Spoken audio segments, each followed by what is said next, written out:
for the first time tonight.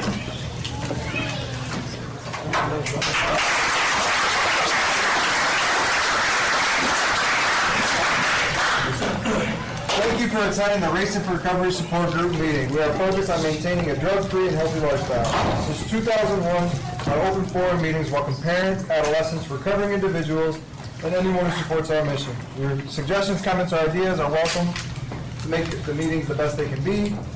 The Racing for Recovery Support Group meeting is a cutting-edge alternative to what is currently offered by combining substance abusers, families, friends, and the public at large. We have created an environment that is beneficial to everyone who has been affected by alcohol or drug addiction. Meeting start time is 7 p.m. Please be on time. Please turn off cell phones or ringers to vibrate and refrain from posting on social media during the meeting to show respect and courtesy to yourself and others. Please only one person speaking at a time. Please speak loudly so that everyone can hear.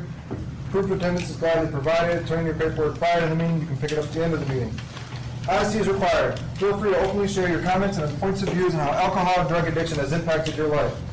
This meeting is open to people of all ages and welcomes diversity, so please refrain from using excessive foul language or language that discriminates against any race, gender, religion, ethnicity, sexual orientation, or disability to maintain an atmosphere of respect and dignity for all who are present. If you see a visitor, a new member, or returning member that you haven't seen in a while, please warmly welcome them into our program. Your confidentiality is important to us. What you say here will not be discussed outside of the meeting. And refrain from leaving the meeting while it is in progress because it is disruptive to others. There is no smoking or nicotine products allowed on the property, and throw your trash in the trash can. Thanks, Dustin. You're welcome. Who's got the guidance for living a lifestyle recovery?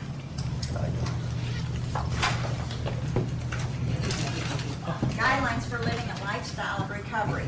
The Lifestyle of Recovery Guidelines are intended to be utilized by recovering individuals, their families, and anyone else who is striving to avoid substance abuse and achieve sobriety. 1. Recognizing that substance abuse ruins lives. 2. Wanting to pursue positive alternatives to substance abuse, such as our education, employment, quality relationships, and health and fitness. 3. Using resources such as friends, family, teachers, and peers as a way to achieve and remain sober. Adding sports, art, or music to these resources will help us stay focused and motivated. 4. Defining balance and working toward making it a part of everyday life. 5. Building self-esteem and confidence through sobriety to combat negative feelings regarding oneself. 6. Understanding that negative behaviors of isolation and self-pity lead to self-destruction. 7. Lifting a person up is different than allowing them to continue their destructive lifestyles. Be there for yourself and be patient with your friends and family. 8. Learning how to help without supporting the addict's behavior. Providing assistance to the recovering individual that will improve their lives, not further their usage. 9. Recognizing personal challenges and integrating them into our lifestyle as challenges to triumph over. 10. Caring for our personal, emotional, physical, and spiritual individuality is the source we use for our sense of worth. Each person affected by addiction. Thanks, Pat. You're welcome. Who's got what Racing for Recovery Means to Me by Kelly Anderson? Racing for Recovery Means to Me by Kelly Anderson. Respect yourself enough to quit using, accept the challenges that lie ahead, commit to your recovery, include friends and family on your journey, never doubt your will to succeed, give yourself credit for your accomplishments, focus on the positive things you want in life, overcome your fears and keep moving forward, remember the reasons you are seeking sobriety, reach out to others to give and receive support, expect holes in the road, choose another road, care for your body, we only get one in this lifetime, open your heart, mind, emotions, and spirit. Victory comes from a balanced lifestyle. Educate yourself on all aspects of recovery. Racing for Recovery saves lives, and you will learn that with sobriety, anything is possible. Thanks, Heather. All right, it's time for our introductions. Here we go around the room, say your name and why you decided to join us tonight. My name is Dustin. I'm here tonight because it's Monday, and this is what I do on Mondays, and it's my favorite way to start the week. I'm Brian. I'm here to learn and stay consistent. I'm Pat. I'm here for positivity, and to see old and new friends and get support. James, I'm here to listen. I'm Michael, I'm here because this is where I belong. I'm Sam. I'm here. I haven't been in a little while, a couple weeks at least, and missed it. So. I'm Tyler. I'm here to continue improving myself and working on myself. I'm Laura, I'm here for support. I'm Justin, I'm here to support and learn. I'm Taylor, I'm here for growth. I'm Steve. I come here to stay on the right track. I'm Michael, I'm on camera yet. I'm here because this is where I belong. I'm Jean, I'm here to change my thinking. I'm Michael. I'm here to change my life. I'm Eva, I came to listen. I'm Brittany, and I'm here because it's a good way to start my week. Alyssa, I'm here to better myself. I'm Dan, here to learn. Justin, here to find peace. Bob, I'm here to listen and learn. David, I'm here because it's part of my routine. I'm Kevin. I'm here to listen and learn. Richard, here to change my life. I'm Kristen. I'm here to heal my mind, body, and soul. And I have 8 months today.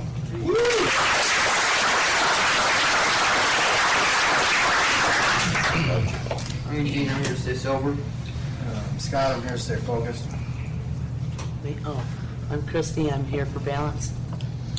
I'm Larry. I'm here because it's a good way to start off the week and I enjoy these meetings. I'm Gary. I'm here to learn more about this path. I'm Tony. I'm here to maintain a healthy lifestyle. I'm Heather, I'm here to stay consistent and to snuggle the babies. My name's Debbie, I'm Steven's mom.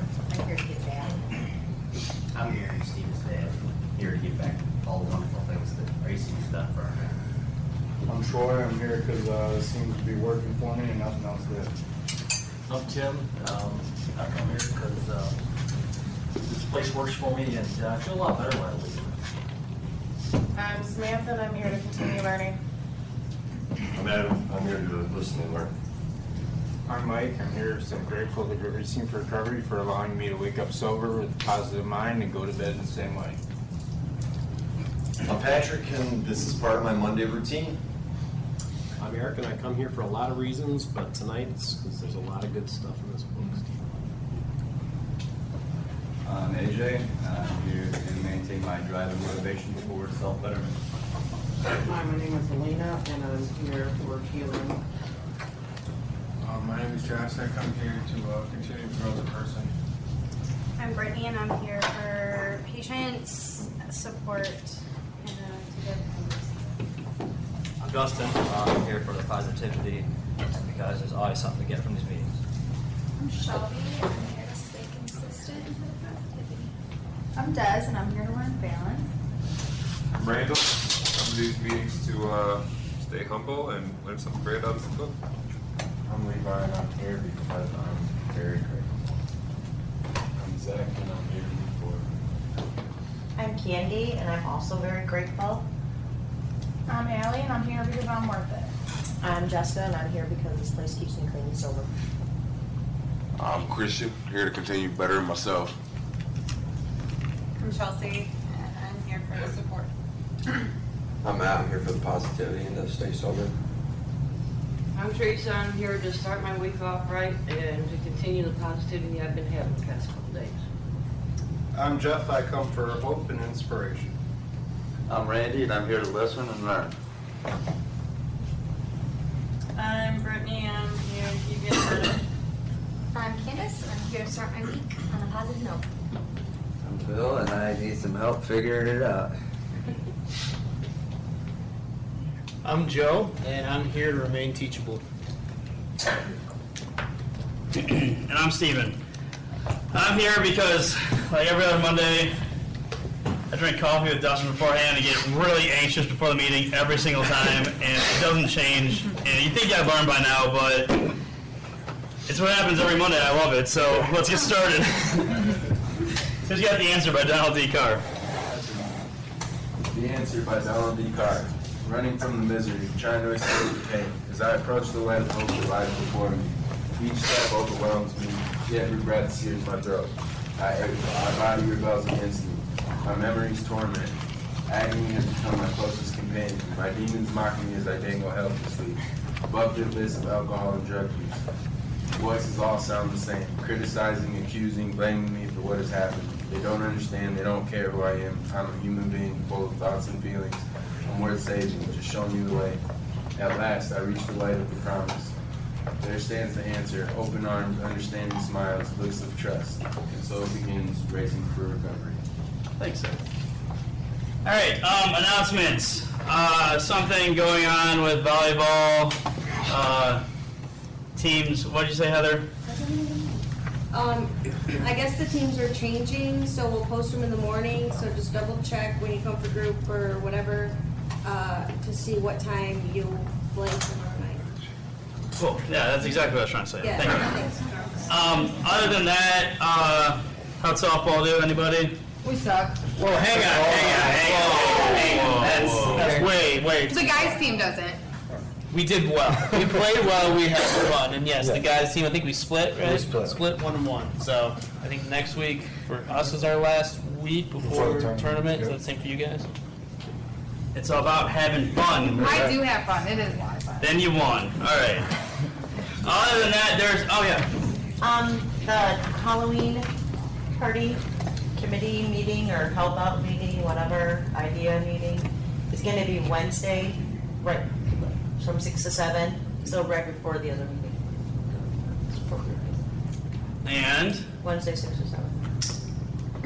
there's a race coming up. It's in 20 days, guys. I've been talking about this for like 9 months. We've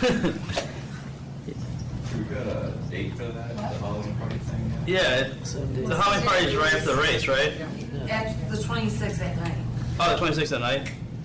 Oh, you're not going to want to miss my costume, so I promise that. So yeah, guys, get trained, get ready. We're running. All right. So, as you can see from the introductions, our meetings for everyone affected by self-destructive behaviors. No topic is off limits. If you have a question or something you'd like to discuss, we encourage you to bring it up early so that we have time to discuss it.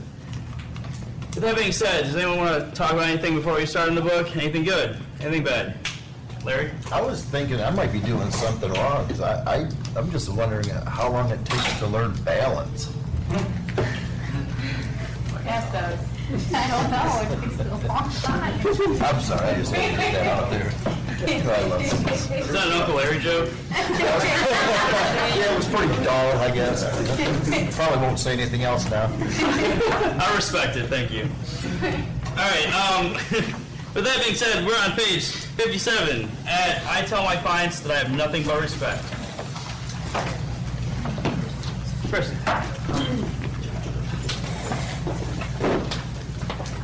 I tell my clients that I have nothing but respect and compassion for them being in my office, because I've been where they are. I don't scold them for low self-esteem or poor choices. That's not what they need. They are already angry and embarrassed about coming to see me. They know they are making bad choices and screwing up their lives. They don't need me to remind them. They need me to respect them. Tell them that they have already done something extraordinary in getting to this point. Not everyone does it. The second thing I do to correct my clients' toxic self-talk is to help them banish the words "I only" from their vocabulary. As in, I only quit drinking 2 weeks ago, or I only did a sprint triathlon. Those are low self-esteem words that minimize important steps on the road to recovery. Every step toward a new life is dramatic. If you didn't drink today, if you were kind to your kids, if you exercised or read a book, give yourself credit for those small victories. Sometimes the only way you can start is small. Once you have some small wins under your belt, move on to giving yourself credit for the bigger ones, like not drinking for 6 months or getting your GED. Slowly, you will reward yourself to your efforts by allowing yourself to feel pride in them. That's going to change your self-talk and sense of self-efficacy. As you prove to yourself that you are capable of following through, staying clean, and mending relationships, you'll develop a deeper faith in yourself that you will continue to do so. In replenishing self-esteem and remodeling self-talk, I also help clients add new phrases to their vocabulary. They'll go the hedging qualifier phrase like I want to, I meant to, and if only. Those are disempowering. I replace them with phrases like I will, I finished, I'm doing, and I did. I help my clients become more assertive and affirmative about what they intend to do and more determined to follow through. This helps them discover that pride in achieving a big victory. Whether it's staying sober for 1 year or completing a 10K, is the best reward they can ever experience. Thanks, Kristen. All right, guys. A lot of good stuff in here, and I want to know what you guys think. I know the part really stuck out to me, but I'll get to that in a second.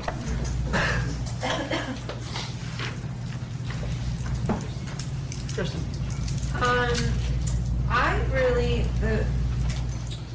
It has really helped me through my recovery, changing my verbiage and changing the, eliminating the I only have, or that really has helped me. One big thing that I'm doing is writing a letter to my daughter at 10 months. And I celebrate my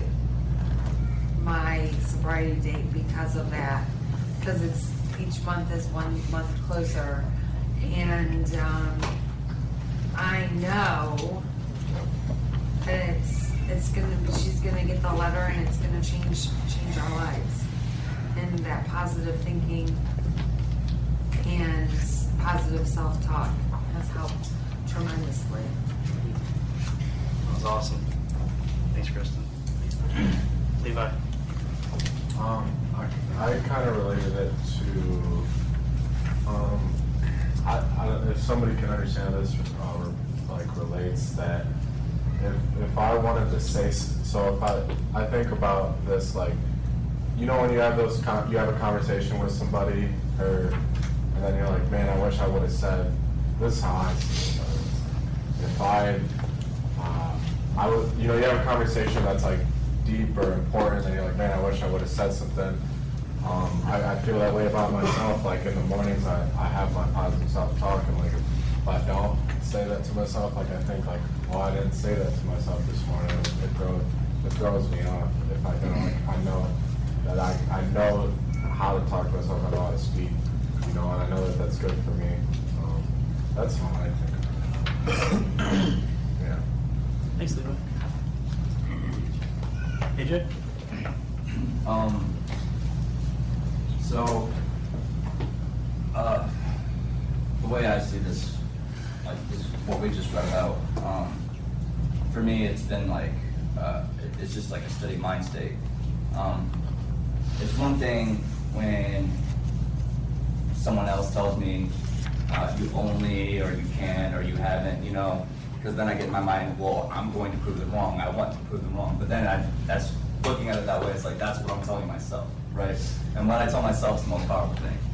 Because like, if I tell myself, if I'm like doing it, okay, physical things, like physical challenges. If I tell myself I can't do it, then I've already made that choice to give up, you know, to quit, to fall short, you know, to not even try to, you know, to lower my expectations of myself and everything. So that's something I've always tried to keep in mind, like in recovery at least, and just like in a day-to-day life, when it comes to any situation, is trying to keep a positive mindset about whatever finances, life's life, you know, because life happens and stuff. Yeah, anything that I have goals with, I'm trying to look more on how far I've came instead of focusing on how much further I have to go. Like, focusing on how far I have to go motivates me and drives me, as long as I don't make that my main focus, you know. It's been hard to give myself credit for what I have done and to like think about what I've done, and it took, sometimes it's taken people pointing it out to me, you know.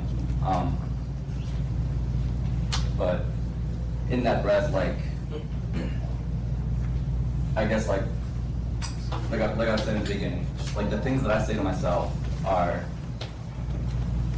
what I believe the most, you know? So that's where I kind of make my decisions on things.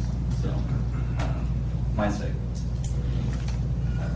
What AJ and Levi were talking about, I can completely agree with, because this brings me back to what I was saying in the book with the small victories. This happens every day with me. If I don't start off my day on the right foot, I can either make a bunch of small victories throughout the day, or I'm going to let the day get the best of me. And that starts out in the morning with my positive self-talk. If I don't do that in the morning, if I don't motivate myself to get out of bed at the right time, because I love sleeping, I do, and I will lay in bed with Carl, my cat, all day if I could, but instead I have to get up and people here, and I mean, that's awesome, but Carl's really cool too, but it just comes down to the fact that I have to make small victories throughout the morning. That leads me to the afternoon, where I can make more small victories, where I can come tonight and lead a meeting and be confident about it. If I wasn't confident in the morning, it'll be a downfall for the rest of the day. And it's all about mindset, because if I'm talking to myself throughout the day, like, I don't question myself, like, do I sound stupid right now? Am I saying the right thing? I just know I'm speaking from the heart, so then I know that's what matters. That's why I don't like to think about what I say, really, because then I start stumbling over my words and I act like I'm being fake, and I don't want to just wing it, I guess you can say, as I'm doing right now. But yeah, small victories. It's how I get, and that leads to bigger goals throughout the week, which brings bigger goals throughout the month, through the year, through the life. What's about it? Michael. I remember when I first came in here, like the very first, even before I got naloxone, start the Racing for Recovery and being part of that family. I was absolutely petrified. I was so embarrassed to open up the assessment and actually talk about what I felt was going on with me and why I needed to be here for myself. And just doing the IOP and whatnot, and then like getting in a lodge. I've seen such a huge change in my life. You had said something about small victories every day. I'm excited when I wake up. I used to, sometimes I have trouble sleeping still, but like I used to stay up all night, like get up super late. I'm up between like 6 and 7 every morning, like meditating and whatnot. And even every time, and I know it probably sounds cheesy or cornball to some people, but every time I walk by the mirror, I look at that guy and I am freaking so proud of the person I see in that mirror. You know, I told myself I was going to start working out, and I was in my calendar Sunday when I went to go visit my son, and I've been working out almost every day for the past 4 weeks. And it's something like I would, you know, a couple months ago, I would have said, oh, I'm going to do this, I'm going to do that, not even do it, not even get to him. And Friday, I was in there, I remember I was in there and I was on the elliptical and I did the treadmill and a couple other things and, you know, went to work out and I just stopped and paused and like I was looking in the mirror and I was like so happy with, you know, who I see, the person that I'm becoming, because I can get up and do these things. I tell myself I'm going to get this done or that done. I had never been a person to walk up to somebody and just start socializing or conversating with them, and now I'm like trying to talk to any and everybody I can. And I've made some really great connections with people. Like you guys, a lot of you guys are the closest I have to a family, and that just means so much to me. You guys, like, not even you guys, you know, myself, I keep doing things to like climb this ladder. I feel like be on top, and sometimes I have to catch myself because I'm like, man, am I being too arrogant, or is it just like my ego boost, or am I just getting that self-confidence back? You know what I mean? And I keep thinking about that very first day I came in here. I hated myself. I didn't like the person I was, or I hated telling my story. But now I'm like, you know what? That's my past. That's not who I am. Who I am is the person I am today. But Yeah, I forget what else I was gonna say. I guess I'll stop there. Thanks, Michael. There's two sentences in here that kind of stick out for me, and one of them's, not every step towards a new life is dramatic, and the second is, as you prove to yourself that you're capable of following through, staying clean and mending relationships, you'll develop a deeper faith in yourself that you will continue to do so. One of the things that, throughout my sobriety that I've really hoped and strived for is to mend those relationships. And I know those aren't going to happen overnight. So those small little victories, even every little step that I make is a step towards doing that. And as long as I'm continuing to do that, I'm showing that I have follow through, even though I'm not diving right into trying to rebuild those bridges. But those are the two things that really stand out to me because, every step toward that new life is not dramatic, and even getting up, brushing my teeth, that's a small victory. Saying a kind word to somebody when my first reaction used to be to just be a complete and total witch, that's a little bit bigger victory, even though it may seem small to other people. My outlook on things,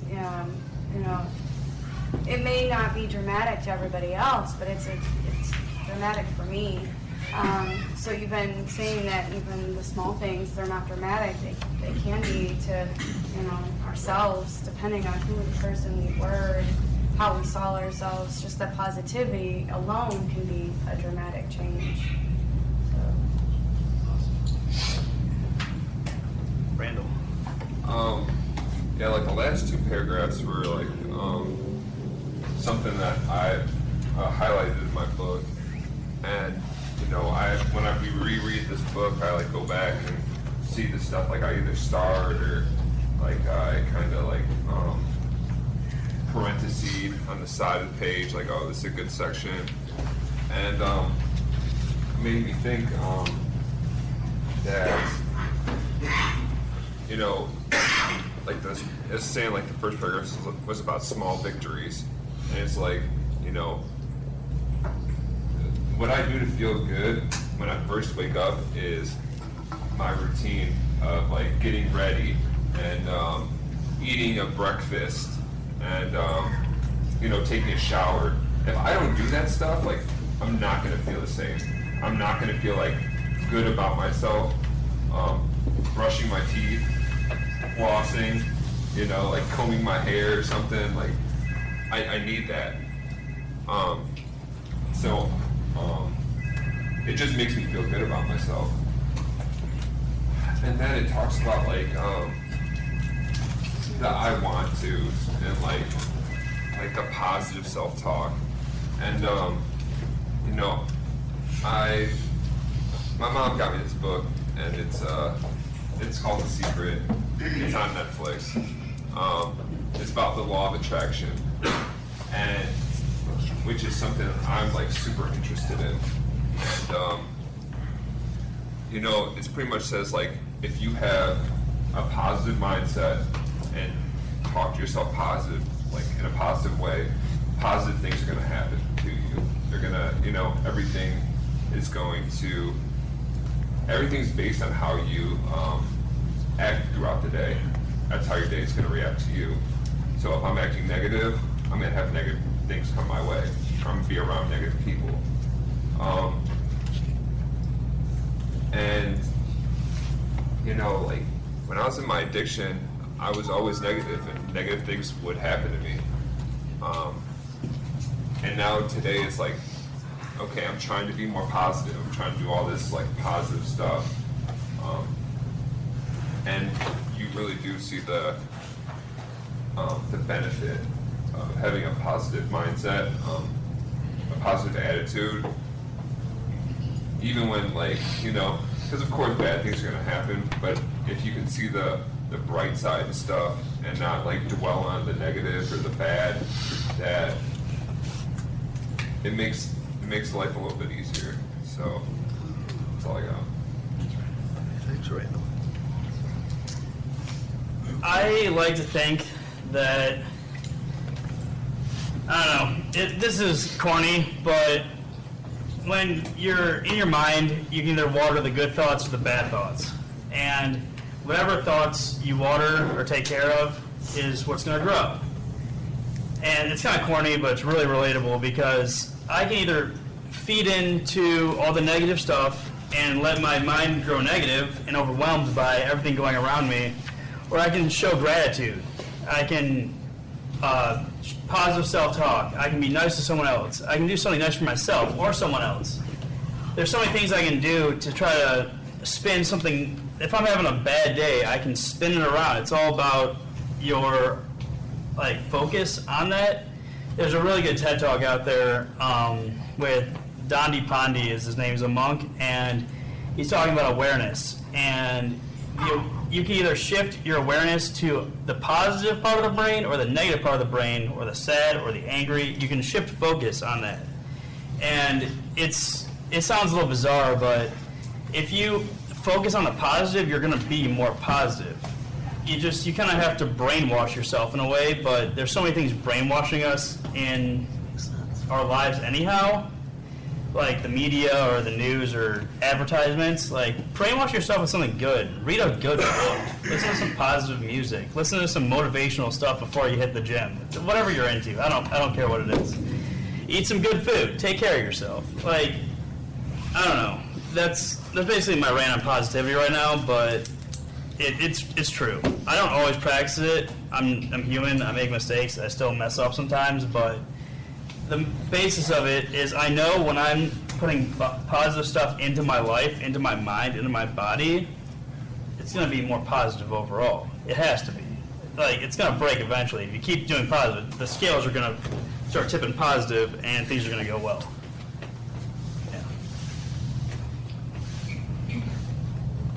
Yeah. Kind of to build on what you were saying, Stephen, I guess the biggest difference for me today is, I'm still dealing with, anxiety and self-esteem issues. That is what it is. But the biggest difference with me is I still hang on to the I onlys and I want tos and I should have, but then I back it up with I'm going to, and I am, and I will. That's good. Wow. Thanks, Patrick. Yeah, AJ. All right, so I had a hard time very early in this, in the first couple weeks with getting back into or starting over positive self-talk and stuff. So anybody else that might be dealing with the same thing, what I did was I got inspired. I found someone I looked up to. For me, it's Bruce Lee. All right. Actually, it's multiple people, that have qualities and stuff that I want. And seeing how they talk about it, how did they get there, and this and that. So it's funny you said that whole motivational speech thing. I listened to a lot of interviews and stuff that Bruce Lee did back in the day, and they're just, to me, they're very inspirational, and I was like, I want that, I want that clarity, I want that ease of mind, and I saw how he was talking about it, and just a view that he had, and I kind of built on it for myself. That's what helped me, start, building up on self-talk a little bit. So. Awesome. Thank you. Oh yeah. I really enjoy finding someone, whether it's someone in this room or someone in your family or someone like Bruce Lee to look up to. Role models are huge, especially in early sobriety. For me, I was in the church, the old church, and there was this guy there. And the way he was smiling and laughing and talking with his friends and that whole group of people, they got it. And I was so distraught and sad and just didn't like myself. And I was like, I want that. How do I get that? So I sat back and watched. I sat back for a little while, and I just paid attention to how they talked, how they interacted, and I just didn't say a word. And I was like, they're talking in meetings, I better talk too. And that's when that whole, you've heard it 1,000 times probably, me talking about me raising my hand, my whole body exploding with fire and sweating and anxiety and blacking out of just pure anxiety. It happened. But that was the building blocks of what happened to get me to be able to talk up here in front of people. And I don't know, the point I'm trying to get at is there's got to be someone to show you the way. Because I came in here with no idea what I was doing. So I talked to Todd. He gave me a little insight about what I should help in my own life, and then I went to the support group meetings like this, and I listened to these people, and I took in what they were saying, and I practiced it. And my life started getting better, and I was like, well, I'll be damned. I wasn't right. My way didn't work. But then I got a little confidence and a little self-esteem, and I realized this thing doesn't have to be like everyone else. I can have my own version of sobriety, like catered to me. That's why you guys didn't know there's more than one way to get to Cleveland. That's what it's about. Find your way, what helps you stay sober. Whether it's listening to music and working out, whether it's playing music, whether it's writing poetry or walking to the park or whatever you like doing. I don't know, grilling out with your friends before the meeting or after the meeting, whatever you want to do. Just whatever helps you stay sober, keep doing it. Yeah, I'm ranting tonight real hard, but it's good. Coffee work. Yeah, this coffee's doing its job today. I like this part of the book because, to me, what I take from it, especially the kind of like what Patrick said, that I only or I'm gonna, I was the poster child for all of that, both in early sobriety and in my addiction. I always said, I'm gonna get a better job, I'm gonna go get another car, I'm gonna do this, I'm gonna do that, and I never did any of those things. So, stepping into early sobriety, I had to figure out a way to turn those I'm going to into things that I was doing. But for me, it was always that big jump in anything that I wanted to do, the jump from where I was to get there. That always scared me, that kind of leap of faith. Like, I want to get there, but there's this huge impassable gap to get there. So that always freaked me out. And what I did initially in my early sobriety is I used to build off of little tiny victories. A lot of you guys talked about how, just getting a shower or breakfast in the morning, that helped you kind of move forward the day. Hanging out with your cat in the morning got you to go to work and do all those things. And I had to take those little victories and keep adding them up, because when I was in addiction, the things that made me continue to use weren't the big catastrophic things. It was the accumulation of the tiny little negative things that just kind of built up and up and up until finally, like, I'd get a flat tire and that was it. That was the one thing that broke me, and I went out and everything got crazy. So I kind of did the opposite when I got into early sobriety. I'd build off those little victories, I made it to work on time. I spoke up in a meeting, or I made a new friend today. So that way, when those things happen again, those catastrophic events, they didn't bother me as much, because I was like, well, yeah, this thing happened that's negative, and I got to work through it. But look at all this other little positive stuff I did. I made 6 new friends this month. I did this. I did that. And that just kind of helped me get over those little bumps in the road, until eventually those little bumps in the road, they don't really mean a whole lot anymore. Like, sure, negative things happen to me. I had to go take my car in and get some work done. Usually I would have freaked out because I saw the bill, but I was like, you know what? Whatever, it's a bill. Life's going to happen. I'm going to deal with it. So that's how I built my self-esteem early, is those little tiny victories, which then kind of translated into, when I looked back at the goals I wanted to accomplish, instead of being here where I started, I was way up here. So I was like, oh, I can do that now. I can go run a 5K. I can go start lifting, because it was easier, because I used those little victories along the way to kind of propel myself. So it's a long process, or at least it was for me, but building up those little victories and kind of keeping in the back of my head helped those goals that I thought were just way out of reach. I mean, they were way closer than I ever thought they were. So I like this chapter because every time I read it, I'm like, I remember being that way. Like, oh, I've only been sober for 2 weeks or whatever. And getting out of that mindset kind of helped propel me forward, even if it was little baby steps. Thanks, Joe. Eric. What Joe was just saying was, I can relate to completely, was it really hit home for me.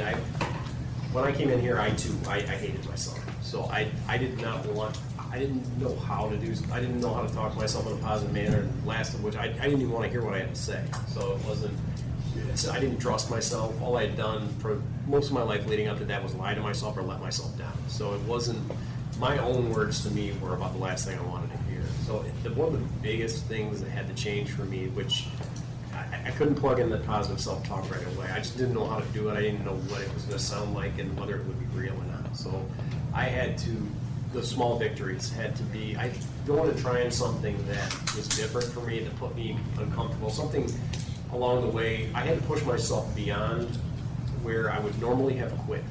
If I would have quit at something or lied about the outcome of it and done it and know that I completed it, you know, whether anybody else did or not really wasn't important. It was whether I got past that hurdle of previous points where I would have given up. And once I started doing that, I began to be able to trust myself more. And once I could trust myself, I knew I wasn't going to let myself down anymore. So that positive self-talk, the thing that I was saying to myself at those points, the supportive things that I would say to myself meant something. Because I knew, at first when I was trying it, it was like, you're just going to quit anyway. It really won't matter. You know, yeah, you got to the gym one day, you did this, you maybe did a week, it won't last much longer. And because that's what I was used to for myself. And I kind of put myself in that position of that vicious cycle, the negativity, spawning negativity. But getting some of those small victories and just getting vulnerable and allowing myself to push myself, regardless of what I was going to look like to anybody else, and myself, kind of push myself past that and see what happened, you know. And lo and behold, you know, yeah, I love to push myself to fail every day, but it's because that fear of the failure is gone. And once that came about and I could start counting on myself to not let myself down every time, then that positive self-talk started to come along, I think. And it was kind of putting 2 before 1 for me a little bit, but I can totally relate to those small ones as they add up to big victories. Thanks, Eric.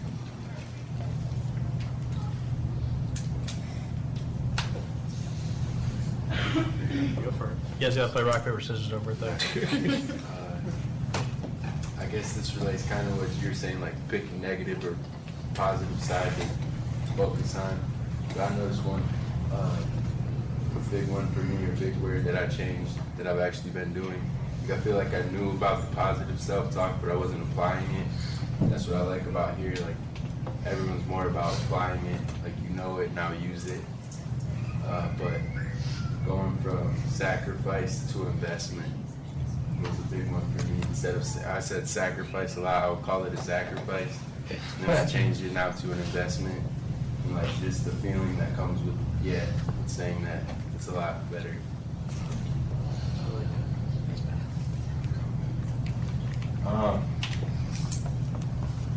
I think I mentioned this before, but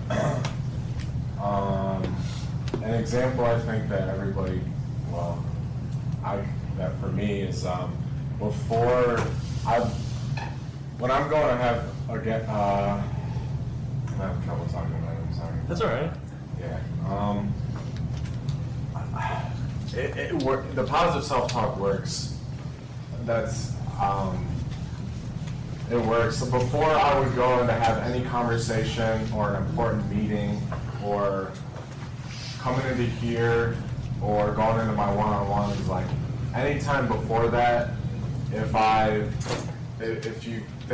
you are aware of your thoughts and you're thinking about like when you're about to go do something like that, to me is just pay attention to what happens after that. If you're not thinking at all, or I think like if I'm going to go talk to someone, like an example of my one-on-one, if I'm thinking negatively, like pay attention to how you feel, like you're not going to have the same outcome. I don't feel like you're not going to get the most out of it. You might or when I'm positive in those situations, I get a lot more out of it. And, you know, it doesn't have to be hyped up, you know, but just like, you can control your thoughts, you know, that's the bottom line. And like, you might as well be positive, you know, because good things always, like, it's gonna come out better than if you thought negative. That's all I know. And like, I think that a lot of problem today is that people think it's corny to be positive, you know? It's not though. It's really good for yourself, and people respond better than you being negative. You know, that's how I see it. How people respond to me is how I'm projecting. You always get what you get, you know. So it shouldn't be. It's a big deal to me. It works for me, and I use it every time.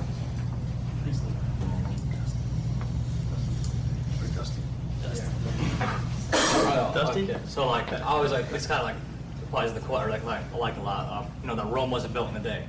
So, you know, obviously they didn't become one of the greatest empires ever just at once. They had to build those small victories, conquer, and, you know, wage their battles. I like that a lot because, like, for me, I like instant gratification. I want to hurry up and win that battle, the giant war right now, get everything done, skip all the small stuff. But if I do skip all the small stuff and don't appreciate those small victories, it won't be as rewarding, it feels like. And like, I like using that to motivate myself, like, you know, just get to the small stuff first, and then the reward at the end will be much greater, and it'll be more self-satisfying, or whatever, satisfactory. So, I like that a lot because, man, Todd always said, he posed this question to me a long time ago and posed it to other people. He says, if I give you 10 years of sobriety right now, would you take it? And some people are like, yeah, I'd take it right away. But then you'd be like, but then you wouldn't appreciate it at all. Because you'd have 10 years of sobriety, and you wouldn't have had to go through all the ups, all the downs, all the tragedy, all the happiness, all the emotions and things that happened through those 10 years.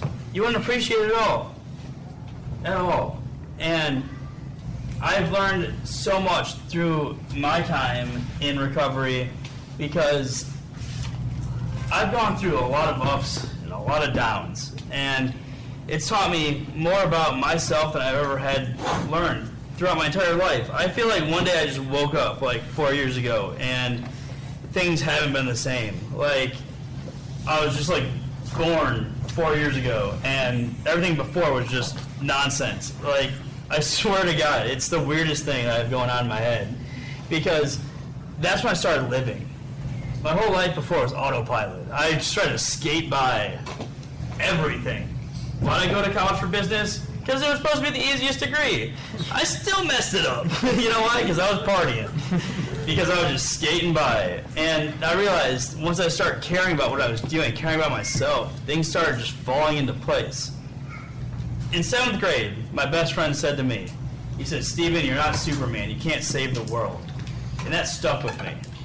And during this meeting, when AJ was talking, I had this aha moment. I was like, I can't save the world, but I can save myself. And in the process of doing that, everything else will fall into place. And I can be an example to others, and I can just kick ass, because that's what I'm here to do. And drink coffee, get all hyped up and all jazzed up before the meeting, and then have a great meeting with you guys. So yeah, that's what we're doing tonight. Who's got the autobiography? Autobiography of 5 Short Chapters by Portia Nelson. I walk down the street, there's a deep hole in the sidewalk, I fall in. I'm lost, I'm hopeless, it isn't my fault. It takes forever to find a way out. I walk down the same street, there's a deep hole in the sidewalk, I pretend I don't see it. I fall in again. I can't believe I'm in the same place, but it isn't my fault. It takes a long time to get out. I walk down the same street. There's a deep hole in the sidewalk, I see it is there, I still fall in, it's a habit.